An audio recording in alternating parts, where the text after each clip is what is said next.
Good evening, ladies and gentlemen, and thanks for joining us at Text Messages, The Resurrection. We're absolutely glad to have you with us here in this battle of what we call life. You're listening to the parasite of the show, Rick Tex. We generally broadcast a 10-minute segment. Usually every night we try to do two 10-minute segments because that's usually the attention span of people. Like, for example, if you've ever read news articles, you'll notice almost all of them have a consistent length. Like, they're probably takes you about 5 to 10 minutes reading it if you're actually paying fairly close attention. And if you're just skimming through it, yeah, it might take you 30 seconds. So there are studies that go out to say, all right, news articles should be this amount of time because this is what people's attention spans are. So if you want to get their attention and keep their attention and not lose it, that's the length that you need. So that appears to be the ideal. 10 minutes is probably around the ideal time for a talk show. Oh yeah, if I had it my way, and my way or the highway or whatever, I just stick with the hour-long shows with a couple breaks here and there, just because it was a good. It seemed to be. See, my thought was, usually if people are going to go exercise or something of that nature, you generally exercise at least 1 hour. So for example, if you're going to go walk around or lift weights or something. So it seemed to make sense that if you just have a 1 hour long talk show, hit that up on your podcast or on your iPod or something like that, then you're good to go. So that was one of the things that I initially thought of when broadcasting the original Text Messages, which is now morphed, actually resurrected into Text Messages, The Resurrection.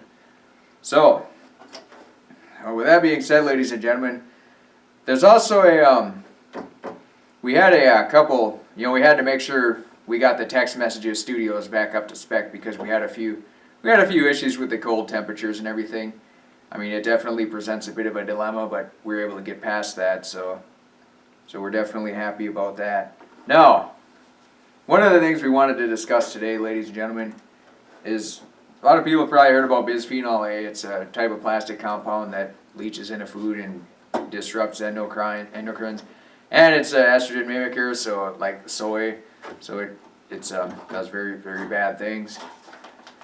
When it's an estrogen mimicker, it gets into your blood and it grabs onto your receptors, so then your receptors can't actually get the real estrogen because a material in there that's mimicking it is causing your receptors to clog it up. Sort of like celiac disease, it supposedly acts like a glue in your digestive system, especially for people with celiac disease. Well, I suppose I just said that. So let me back up a little bit here, getting the words a little mixed up. So gluten is usually what goes into your digestive system and glues up and muddies up your villi that grab all your nutrients and vitamins and minerals out of food and then puts it into your bloodstream. So people with celiac disease, they're more sensitive to that, which is why a lot of people go gluten-free.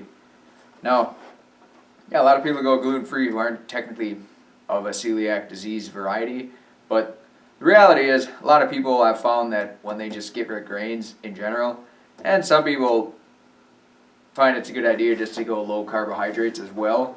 So definitely with diets, it's a good idea to run a bit of trial and error.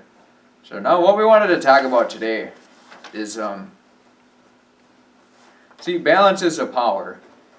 Now the show, for example, if we're worried about the Text Messages studios, some problem in the Text Message studios, we might be running on 6 cylinders or 7 cylinders, but 7 cylinders is worse than 6 because it would put you in a type of an imbalance.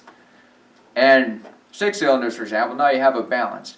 And that goes with nations and everything, and as far as power and everything. And so if you have sovereign nations with borders and rules and laws and cultures and all that good stuff, you get a balance of power. Oh yeah, everyone's going to have their own different idea of government and everything like that. And some will be better than others. So when some do have great ideas, people can leverage them and borrow them and build upon them. Which is why America was one of the first in 1776 to have really independent thought and to allow life, liberty, and the pursuit of happiness to just regular people. Otherwise, it was typically monarchies and people would idolize and pedestalize certain individuals. And in fact, there was an ancient text a long time ago that specifically stated that an individual died for the sins of people because he had the power of the Holy Spirit within him, and in doing so he implied that everybody has the power of the Holy Spirit within them. It's kind of funny too, because a while back particular individual said that man should stop believing in God and start believing in themselves, which is essentially what this particular ancient text vouched for. It basically said the Holy Spirit is within each and every one of you. It's incumbent upon you to utilize your free will to make good decisions. So getting back, I digress a little bit here, but getting back to the balances of power.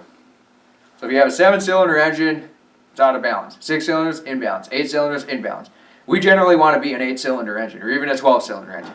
If Good Times, Balls Deep was a show that ever hit the airways, it would be a 16-cylinder, hybrid, electric-powered, locomotive, coal, steam, nuclear, thorium-powered beast of an engine.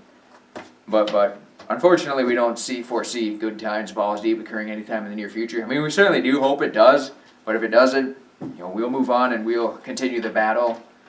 Sometimes you just got to charge the barbed wire, though. That's just how it goes, ladies and gentlemen.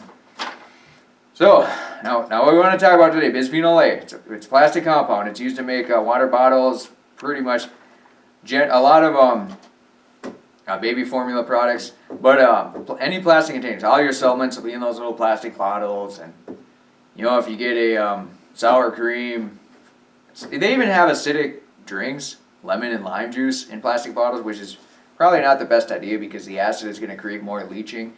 Along with high temperatures also create more leaching as well, which is why it's highly discouraged to microwave plastic containers. Even if they say microwave safe, it's something that we certainly wouldn't condone here.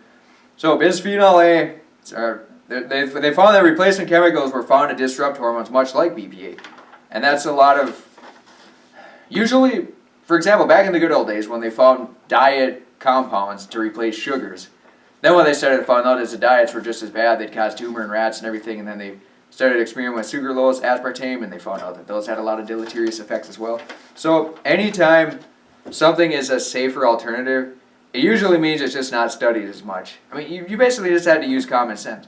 See, bisphenol A, it's bad, it mimics estrogen and all that, but if you try to replace it with another plastic compound that's essentially created from the same commercial manufacturing source that created the BPA in the first place, it's probably going to have some detrimental effects.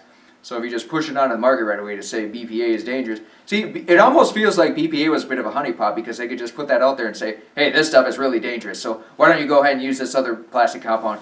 So maybe that other plastic compound was cheaper, and then they could fly that underneath the radar without all the testing because they could say, oh, we did the testing with the BPA, so we're up to our moral standards, but we can use this other plastic compound instead. So you got to be very careful out in the real world, ladies and gentlemen, because there's a lot of deception and there's a lot of people out there whose general purpose is to make money, and in fact corporations are legally obligated to make a profit. So endocrine disruptors are tied to diabetes, cardiovascular disease, which is diseases of the heart, and liver ailments. What happens is when these plastic gets in your bloodstream, your liver tries to filter them out because your liver and your kidneys, because they know that they're bad agents and they do not belong in your body. So they're just trying to do their job. They just follow orders. So fluorine, 9-bisphenol, BF, PF is a replacement, but such a move is a futile attempt. Nature Communications, which did the research here, they found that BHPF, which is the fluorine 9-bisphenol, they found that it blocked yeast cells from bonding in normal ways, and it also blocked the effects of estrogen rather than mimicking like BPA bisphenols. So basically it bonded with the estrogens, so then the receptors no longer wanted the estrogens at all. Because prior to that, when it just mimicked estrogen, it would take up the receptors. But now it's just binding to the estrogen, so that the estrogen is not able to bind to the receptors. Sometimes it's good to repeat things a little bit because you can really get it entrenched into your mind. See, a while back, I had, let's say an individual was trying to teach me something and he would occasionally get frustrated because it appeared that people weren't picking it up in time. And I just told him, I was like, well, if people understood things the instant they were exposed to it, you would not really need much for an educator. You won't really need too many educators because people would be so vastly intelligent that you could just show them words and then they would already instantly know everything. So hopefully that sort of brought some perspective to his angle of teaching. Now, what Nature Communications did is they exposed pregnant mice to, what they found out is that pregnant mice that were exposed to the fluorine 9-bisphenol had uterine problems, smaller litters, and miscarriages. They also saw that they had decreased expression of estrogen response genes in pregnant mice. So The fact is, the BPA, estrogens and everything, they mimic it and attack it and all that good fun stuff. And the fact is, for males too, when you get BPA into your body and it acts as estrogen, there are estrogen mimickers or estrogen receptors in males as well. But you're getting more of that estrogen in. So you're creating a higher ratio of estrogen to testosterone, not an ideal natural ratio that you want. So that's why it's just dangerous and a bad idea to introduce foreign agents into your body. Now your body will try to do the best it can to filter it out. The liver will do what it can, the kidneys will, the pancreas. See, when endocrine disruptors are tied to diabetes, it's because it's polluting your pancreas and it's inciting toxins within it. So then it's not able to do its job. It'd be like if you had your family in your house and then all of a sudden 10 dogs decided to move in and live there. You're not going to be able to do your typical responsibilities because you have 10 dogs to take care of. Or if you have 3 hens outside. But 3 hens are well worth the sacrifice. So that being said, ladies and gentlemen, we're going to have to call it good to the first segment of the show. We'll be back momentarily with a second segment. And thank you very much for viewing. Without you, we're absolutely nothing.